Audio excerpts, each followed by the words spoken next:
आतंकी हमला और घाटी में ऑपरेशन बदला जारी है। 3 दिन 3 अटैक। सरहद पर आतंकी नेटवर्क कैसे एक्टिव हुआ, ये सवाल लगातार बना है, क्योंकि पिछले 3 दिनों में जम्मू कश्मीर में 3 आतंकी हमले हुए। हालांकि सुरक्षा बल दहशतगर्दों को मुंहतोड़ जवाब दे रहा है, लेकिन सवाल ये है कि शांति के दौर में गुजर रहे जम्मू कश्मीर में 3 दिन में 3 आतंकी हमले क्यों हुए। आखिर पाकिस्तान में बैठे आतंकी आका इतने क्यों बौखला गए। मीडिया रिपोर्ट्स के मुताबिक इसकी वजह हाल ही में हुए लोकसभा चुनाव में हुई बम्पर वोटिंग है, जिसने आतंक के आकाओं को हिलाकर रख दिया, उनकी नींदें उड़ा दी। उन्हें अब अपने वजूद और सपोर्ट बेस की चिंता सता रही है। आज इसी पर चर्चा करेंगे। हमारे साथ में गेस्ट का एक पैनल मौजूद रहने वाला है। लेकिन कठुआ में अब तक क्या क्या हुआ। 2 आतंकियों ने सैदा सुखल गांव में घुसपैठ की। आतंकियों ने कुछ घरों का दरवाजा खटखटाया, पानी भी मांगा। आतंकियों के पास हथियार देखकर शक हुआ और लोगों ने हथियार देखकर शोर मचाया। आतंकी घबरा गए और अंधाधुंध फायरिंग करने लगे। फायरिंग के दौरान पास से गुजरता एक ग्रामीण घायल भी हो गया। फायरिंग की सूचना पर एसएचओ हीरानगर और एसडीपीओ पहुंचे और एक आतंकी ने पुलिस पार्टी पर ही ग्रेनेड से हमला किया। जवाबी कार्रवाई में दोनों ही आतंकी ढेर हो चुके हैं। अब इन आतंकियों के पास से आखिर क्या क्या बरामद हुआ, तो पाकिस्तान में बनी दवाइयां इनके पास से, Pakistani chocolate, syringe, pain killer, A4 battery के 2 पैकेट, चने का पैकेट, AK-47 की 3 मैगजीन, AK-47 की 30 राउंड गोलियां, 45 जिंदा कारतूस, 1 लाख रुपए कैश और एंटीना लगा हैंडसेट भी, 3 ग्रेनेड यहाँ पर मिले हैं। तो ये सब कुछ सामान जो उनके पास से बरामद हुआ। अब जम्मू कश्मीर में ये जो वारदातें हैं, आतंकी वारदात, इनमें इजाफा क्यों हुआ। लोकसभा चुनाव में जम्मू कश्मीर बम्पर वहां पर वोटिंग हुई। इस बार देखा आपने, सारे पिछले रिकॉर्ड्स टूटे और जम्मू कश्मीर के लोगों ने बढ़ चढ़ कर इस बार लोकतंत्र के इस त्योहार में, इस पर्व में अपनी भागीदारी निभाई। बम्पर वोटिंग से आतंकियों की नींदें उड़ गई। आतंकियों को अपने वजूद की चिंता सताने लगी और जम्मू कश्मीर अगले कुछ महीनों में, यहाँ पर आप जान रहे हैं कि विधानसभा के चुनाव होने, उसके लिए भी तैयार है। लेकिन इसी को देखते हुए दहशतगर्दों ने खौफ फैलाने की कोशिशें की हैं। हमारे साथ में इस वक्त कुछ पैनल के लोग मौजूद हैं। Lieutenant general retired Sanjay Kulkarni, जो कि रक्षा विशेषज्ञ, हमारे साथ में है, और wing commander retired Praphull Bakshi हमारे साथ में इस वक्त है, रक्षा विशेषज्ञ। दोनों का ही एक बार स्वागत है। और सर संजय कुलकर्णी जी, आपके साथ शुरुआत करते हुए, विधानसभा चुनाव होने हैं और लोकसभा चुनाव में भी बम्पर वोटिंग हुई। क्या ये आतंक के आकाओं में पेट दर्द हुआ कि यहाँ का लोकतंत्र कैसे मजबूत हो रहा है। जिस अलगाववाद के नाम पर यहाँ जो युवा है, खासतौर पर उनको बरगलाया जा रहा था, क्योंकि वो अब सही ट्रैक पर आ रहे हैं, उनको अपना भविष्य नजर आने लगा है, तो क्या ये आतंक के आका बर्दाश्त नहीं कर पा रहे, उसकी बदौलत ये सब कुछ हुआ। पूजा जी, जो आप कह रही हैं बिल्कुल सही है। कारण यही है कि अब जब कश्मीर घाटी में जिस प्रकार से आतंक के ऊपर कंट्रोल हुआ है, जिस प्रकार से टूरिज्म में जबरदस्त इजाफा हुआ है, जिस प्रकार से वहां पे एक डेवलपमेंट हो रहा है, लोगों की सोच में बदलाव आया है, वहां के जो लोग हैं वो उन्हें देखा पढ़ाई करने से, पूरे भारतवर्ष में जाने से जिस तरह से उनसे फायदे हो रहे हैं, मेडिकल कॉलेजेस खुल रहे हैं, इंजीनियरिंग कॉलेजेस खुल रहे हैं, दुनिया भर की जो वो सोच नहीं सकते थे वो सब कुछ हो रहा है। और अगर हम देखें, पाकिस्तान ऑक्युपाइड कश्मीर के अंदर लगातार आवाजें उठ रही हैं कि वो पाकिस्तान के साथ रहना नहीं पसंद करते। वो बार बार उनको बता रहे हैं कि हिंदुस्तान में देखो क्या हो रहा है, किस तरीके से तरक्की हो रही है और किस तरह से गुर्बत में पूरा पाकिस्तान ऑक्युपाइड कश्मीर है।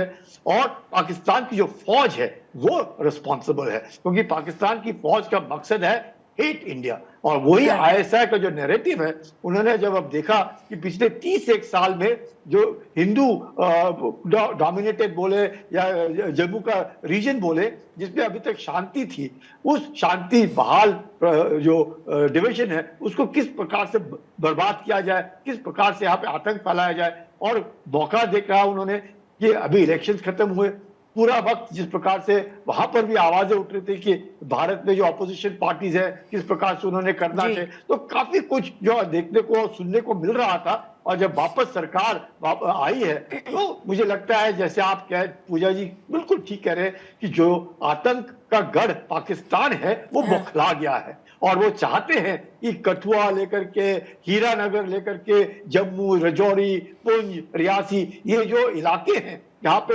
हिंदुओं की आबादी काफी है, मुसलमानों की भी आबादी काफी है, लेकिन इस इलाके में जब जो शांति थी, अब उसमें किस तरीके से हिसाब पाया जाए, उसमें अब दोड़ा हुआ, किश्तवाड़ हुआ, भदरवा हुआ, वो भी जोड़ दिया गया है। तो ये जो इलाके थे, इनमें तकरीबन मैं कहूंगा पिछले 30 साल से आतंक के ऊपर काबू पा गया, पा लिया था। लेकिन इस तरह की जो हरकतें हैं, और जब देखते हैं आप घाटी के अंदर भी, कमाल मुस्तफा जी क्या बोल रहे हैं, जो फारूक अब्दुल्ला के खुद के भाई हैं, वो कह रहे पाकिस्तान को कोई लेना देना नहीं।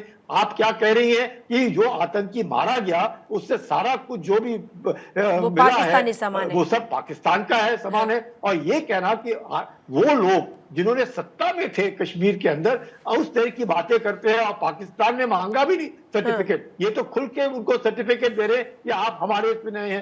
तो अपने बीच में भी ऐसी मानसिकता वाले लोग हैं, और पाकिस्तान उनसे प्रोत्साहित होकर के और दखलंदाजी देकर के इस तरीके से भारत को किस प्रकार से तोड़ा जाए, भारत के अंदर किस प्रकार, जैसे मैंने कहा, to bleed India with 1000 cuts, वो उनका मकसद है। और हम लोगों के बीच में भी ऐसे लोग हो जो उनके साथ मिले हुए हैं, जाहिर तौर पर ऐसे लोग हैं जो ऐसे लोगों को का साथ देने की कोशिश करते हैं, अगर वो इस तरह का समर्थन उनका करते। प्रफुल्ल बख्शी सर, अब सवाल ये है कि वो पाकिस्तान जो खुद आतंकी मार झेल रहा है, पिछले कुछ दिनों में देखा कि किस तरीके से आतंकी हमले उसी पाकिस्तान में हुए। वहां के लोग कहते हैं दूसरों के लिए गड्ढा कोई खोदता तो पहले उसमें वो खुद गिरता, वही पाकिस्तान का हाल है।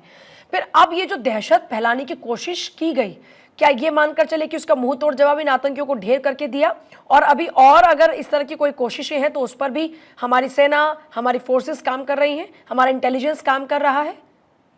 देखिए, मेरी आवाज आ रही है जी? आप बिल्कुल ठीक कह रही हैं। हमारी फोर्सेस, हमारी इंटेलिजेंस काम तो कर रही है, पर हम कब नहीं कर रहे थे, और आतंक कब नहीं था। टेलीविजन पे आते हुए बिल्कुल 25 साल तो हो गए हैं, ये नैरेटिव कॉन्स्टेंटली है। मैं तो उस टाइम था जबकि लाजपत नगर, INA मार्केट में 6-6 फीट गड्ढे होते थे, कानपुर, इलाहाबाद, हर जगह ये एक्सप्लोजन होते थे। मैं ये कहने की कोशिश कर रहा हूं, पाकिस्तान ने आतंक कब खत्म किया और कब कम किया। हाँ, जब प्रेशर आता है तो 4-5 महीने नहीं करता, तो हम ये सोचने लग जाते हैं कि आतंक खत्म हो गया। अब फिर आप देख लीजिए नमूना आपके सामने। ये बात इसलिए हो रही है, मैं ध्यान से सुनिए, क्योंकि ये बहुत जरूरी है। एक तो स्लीपर सेल्स मौजूद हैं। क्यों मौजूद हैं? क्योंकि स्लीपर सेल्स जो होते हैं वो विद इन द सोसाइटी हैं, चाहे वो गवर्नमेंट सर्वेंट है, चाहे वो नॉर्मल कमर्शियल पान बेचने वाला ये है, चाहे वो टीचर है, और चाहे पुलिस में है। ये स्लीपर सेल्स हैं। जम्मू एंड कश्मीर पुलिस को भी पता था कहां पे क्या होने वाला है। ये कभी नहीं हो सकता कि पुलिस को ना पता हो और ये चीज हो गई हो। ये हमको सच्चाई झेलनी पड़ेगी, और ये सारी बात होती है। ये स्लीपर सेल मौजूद रहते हैं, ये आम जनता को डराते हैं। आम कश्मीरी नहीं चाहता है इनको, पर दहशत में उसको मानना पड़ता है। उनके मौलवीज उनको मनवाते हैं। फिर दूसरी बात, पाकिस्तान की आर्मी कॉन्स्टेंटली ये चाहती है कि कश्मीर का प्रेशर ऑन रहे, ताकि उनकी नौकरी पक्की रहे और उनको पैसा आता रहे, अमेरिका से सप्लाई आती रहे। चाइनीज खुश होते हैं और उनको पैसा दे रहे हैं। चाइनीज POK में ऑक्यूपाई करके बैठे हैं। हमने POK को ऑक्यूपाई करने की बात करी है। हम कहते हैं, और हमें पता है उनके 8-9 कैंप्स किधर हैं। सब हमारी ऑर्गेनिक फायर के रेंज में हैं, चाहे medium artillery, heavy artillery, attack helicopters, MBRL, कुछ भी हो, ड्रोन अटैक, कोई प्रॉब्लम नहीं है। हमारे को कॉन्स्टेंटली ये करना पड़ेगा। हमको रुकना नहीं है और नगाड़े नहीं बजाने, सबसे पहले ये करते रहना चाहिए। और हमको दूसरी बात बताता हूं, जब आपने उनकी जगह को अटैक करके ऑक्यूपाई किया, वो डिफेंसिव पे आ जाएंगे, और जब वो डिफेंसिव पे होंगे, ऑटोमेटिकली आपकी यहाँ पे स्लीपर सेल्स भारी खाली पड़ने लगेंगे। हमने ये काम नहीं कर रहे, इसमें देर कर रहे हैं। और सबसे इंपॉर्टेंट चीज, आपकी पूरी वैली में कितनी एजेंसीज हैं आप काउंट कर लीजिए। 15 से 20 एजेंसीज हैं, और हर एक पैरामिलिट्री फोर्स, ये वो एवरीबडी सब अपने झंडे दिखा रहे हैं, और कोऑर्डिनेशन की बहुत कमी है। मैं वहां पे ट्रेनिंग कराता था, मुझे अच्छी तरह पता है। पैरामिलिट्री फोर्स ही कहती थी कि हमारे एरिया में आता, तो वो उसको बताते नहीं है, क्योंकि क्रेडिट लेना चाहते हैं जो टेररिस्ट को मारने का। ये सारी की सारी चीजें अभी भी चल रही हैं। ये खत्म नहीं लेकिन हुई है। प्रफुल्ल सर, जो आप बात कह रहे हैं, आपने कहा कितनी सारी एजेंसीज हैं, फोर्सेस हैं, उनमें खुद में कोऑर्डिनेशन नहीं है क्योंकि हाँ। क्रेडिट लेने की होड़ है। लेकिन देश हित जब सबसे पहले किसी भी सेना तो कोई भी मैं सेना खत्म हो, करने किसी भी दीजिए। जवान को जब ट्रेनिंग दिलाई जाती है तो सबसे पहले सिखाया जाता है कि देश हित सर्वोपरि है। तो वो सुनिए, मेरी देश हित बात के आड़े सुनिए। क्रेडिट आ रहा है क्या, जिसकी मैं वजह से बताता सब हो रहा है? हूं, मैं बता रहा हूं सबसे तरीके। देखिए, उसको अपने ऑफिसर्स की बात माननी है। जवान को, जवान अपना आइडियोलॉजी नहीं लगाता, उसको जो डायरेक्ट बात होती है करता है। अगर आप एक कमांड एंड कंट्रोल पूरी वैली में लाएंगे, बात अपने आप सॉल्व हो जाएगी। इस बात को ब्यूरोक्रेसी लाइक नहीं करती और इस बात को आर्मी कह नहीं सकती। मुझे ये सच बोलना भी सीखिए, ये है सच्चाई। इसके बिना नहीं काम हो सकता। आप चाहे जितना मर्जी अपने को खुश करने के लिए कुछ भी कह लीजिए, ये नहीं हो रहा। ये मेरे को पता है जम्मू एंड कश्मीर में क्या हालत है। टूरिस्ट को मारेंगे नहीं, वो क्यों नहीं मारेंगे? क्योंकि टेररिस्ट कहते हैं टूरिस्ट पैसा ला रहा है, इनको आने दीजिए। पर हम आर्म फोर्सेस को, पैरामिलिट्री फोर्सेस को, जी। सिक्योरिटी फोर्सेस को अटैक कर रहे हैं। आर्मी यही चाहती है, पाकिस्तान की आर्मी, इसलिए हो रहा है। हमारे देश के जवान की तुलना मत करिए, वो तो सबसे ऊपर है, पर उसको ठीक जगह पे भी लगाइए, ठीक बैटल सिचुएशन पर तो डालिए। वो जी। तो हम करते नहीं है। ये हमारे को प्रॉब्लम है। इस प्रॉब्लम को दूर करने के लिए मैं फिर दोहराऊंगा, एक सिंगल कमांड एंड कंट्रोल जब तक नहीं होगा, आप यही दिन देखते रहेंगे। मुझे 18 साल हो गए हैं, यही बोल रहा हूं मैं ये दोहराता जा रहा हूं। जी। ये सब की सब बातें तब से चल रही हैं और अभी भी चल रही हैं। 5 आपके सामने हो गई हैं पिछले 1 महीने में, 1.5 महीने में। हम भी कहते हैं कि हमें कंट्रोल है। किसको कंट्रोल है? ये कोई कंट्रोल नहीं है, इसको कहते ही नहीं है कंट्रोल। आप ये कह रहे हैं कि एक लाइन में कमान एक हाथ में होनी चाहिए। अगर एक हाथ में कमान होगी तो ये सॉल्यूशन मिल सकता है, अदरवाइज यहाँ पर ये जो चीजें हैं उसकी वजह से खामियाजा भुगतना पड़ेगा। बड़ा सवाल ये बना हुआ है कि अभी तक सब शांति थी, अब तक जो वहाँ पर टूरिस्ट पहुँच रहे थे उनको टारगेट नहीं किया जा रहा था, लेकिन इस बार जिस तरीके से माँ वैष्णो देवी के दर्शन करने जा रहे टूरिस्ट को पूरा टारगेट किया गया, यहाँ तक कि मास किलिंग की पूरी तैयारी थी। अब दूसरी बात ये है कि अधिकारियों को, ऑफिसर्स को, पुलिस के जवानों को या फिर आर्मी के ऑफिसर्स को तो टारगेट किया ही जा रहा था, लेकिन अब टूरिस्ट भी टारगेट पर आ गए। क्यों? इसकी क्या वजह आप मान रहे हैं? ये पूजा, मैं कहूंगा कि जिस प्रकार से साहब बख्शी साहब बता रहे थे, सिनर्जी बहुत जरूरी है। जब तक सिनर्जी नहीं होगी, जितने ऑर्गेनाइजेशन काम करें, वो तो न्याय जरूरी है। हाँ, आप जैसे क्या 1 करोड़ कोई छोटी मोटी बात नहीं है। 1 करोड़ टूरिज्म के लोग वहां पे जा रहे हैं।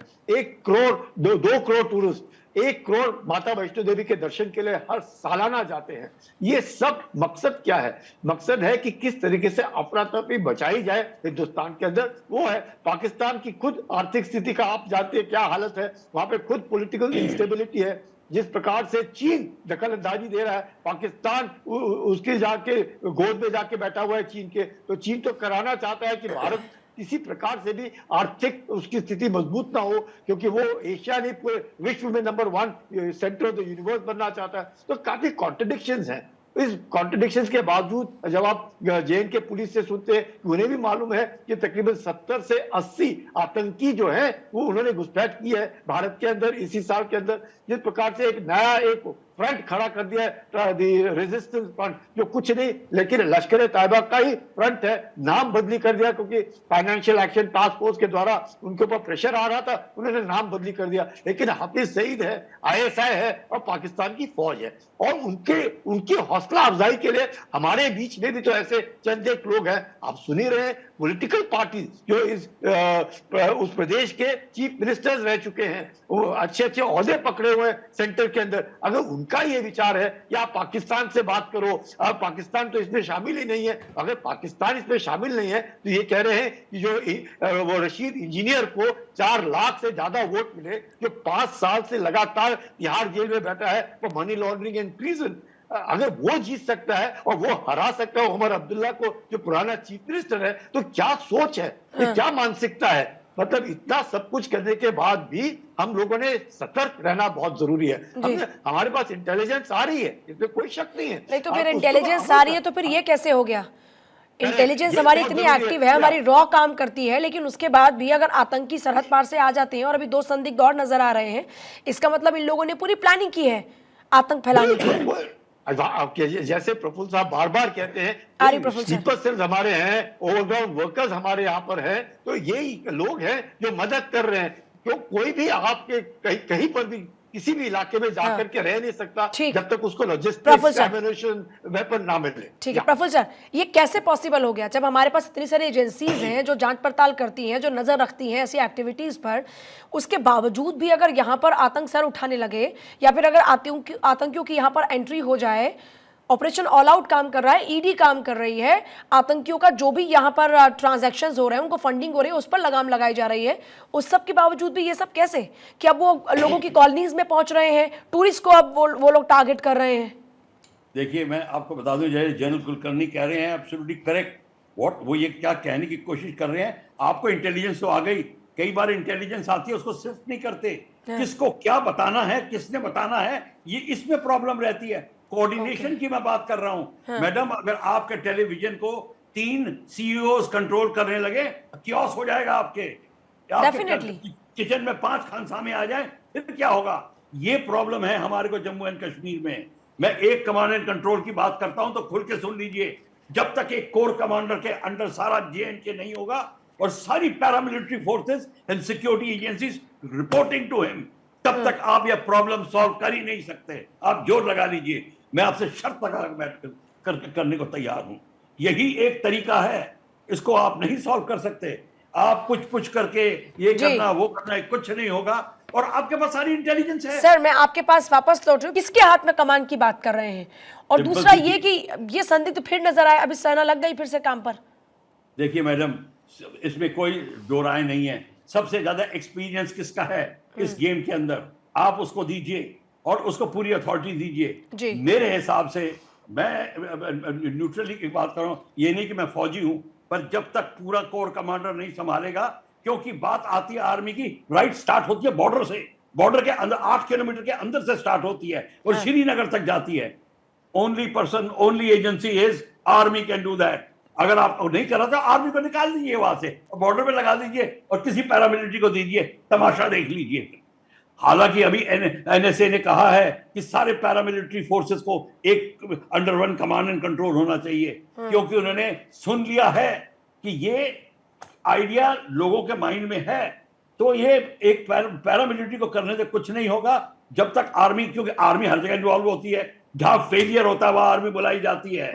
अगर आपको मैं बता दूं, ये CISF की बात हो रही है, जो इंडिया की सबसे बड़ी म्यूटिनी जब पुलिस की हुई थी 1978 में, 3 एजेंसीज ने म्यूटिनी करी थी, तब आर्मी आई थी, तब ये बात होती है। ये इतनी खुली बातें कोई नहीं करता, पर मेरे को बतानी पड़ रही हैं। आप नहीं पैदा हुई थी उस टाइम, ये बात है।